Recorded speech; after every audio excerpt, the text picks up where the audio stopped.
हमारी पृथ्वी पर जीवन भले सदियों से रहा हो, पर इंसानों के इतिहास में एक पैटर्न हमेशा से देखने को मिला। पुरुषों का बोलबाला और महिलाओं को सीमित दायरे में रखना। आप आज ये जो थोड़ी सी आजादी पाई हैं, ये अभी कुछ सालों पहले ही मिली है, और इस आजादी में सबसे बड़ा योगदान एक इंसान का था। उनका नाम है डॉक्टर भीमराव अंबेडकर। अक्सर जब हम डॉक्टर बी.आर. अंबेडकर का नाम लेते हैं तो लोग उन्हें अपनी इमेजिनेशन में एक अनुसूचित जाति के नेता के रूप में देखते हैं, पर अगर डॉक्टर बी.आर. अंबेडकर ना होते तो आप आज भी कैद जैसी जिंदगी जी रही होती। जब 1947 में देश आजाद हुआ, तब महिलाओं के पास बहुत सीमित अधिकार थे, पर बाबा साहब चाहते थे कि पुरुष और महिलाओं में बराबरी के अधिकार हो। और ऐसा कोई अच्छा इंसान ही सोच सकता है जिसे प्रकृति से प्रेम हो, जिसके अंदर इंसानियत हो।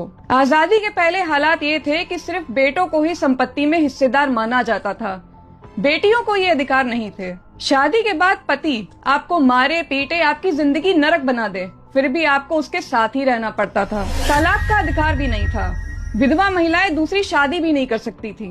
पर पुरुष एक पत्नी के रहते हुए भी और भी कर सकते थे, और पत्नी को ये झेलना पड़ता था क्योंकि उनके पास कानूनी अधिकार नहीं थे। यही सब बाबा साहब बदलना चाहते थे। इसीलिए उन्होंने नेहरू सरकार में हिंदू कोड बिल का मसौदा तैयार किया था, पर इस बिल का बहुत विरोध हुआ।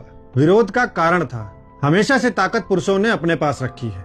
उन्हें डर था कि इस बिल से महिलाओं को संपत्ति में हिस्से का अधिकार मिल जाएगा, तलाक देने का भी अधिकार मिल जाएगा, पुरुष कई शादियां भी नहीं कर पाएंगे और विधवा महिलाएं भी दूसरी शादी कर पाएंगी। इस तरह से कई अधिकार महिलाओं को मिल जाएंगे। कुल मिलाकर अगर महिलाएं ना करना सीख गईं, तो पुरुषों का उन पर से कंट्रोल खत्म हो जाएगा। पर बाबा साहब अड़े थे इस बिल को पास करवाने में। ऐसा कई अध्ययनों से पता चला है कि नेहरू जी विरोध को देखते हुए डर रहे थे, इसीलिए इस बिल को टाल रहे थे। अब यहाँ कोई साधारण नेता होता तो क्या करता?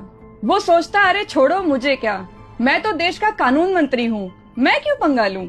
ज्यादातर लोग कुर्सी से चिपक जाते हैं। लेकिन बाबा साहब अलग ही मिट्टी के इंसान थे। उन्होंने इस बिल को अधिक समय तक टलने की वजह से मंत्री पद से इस्तीफा दे दिया।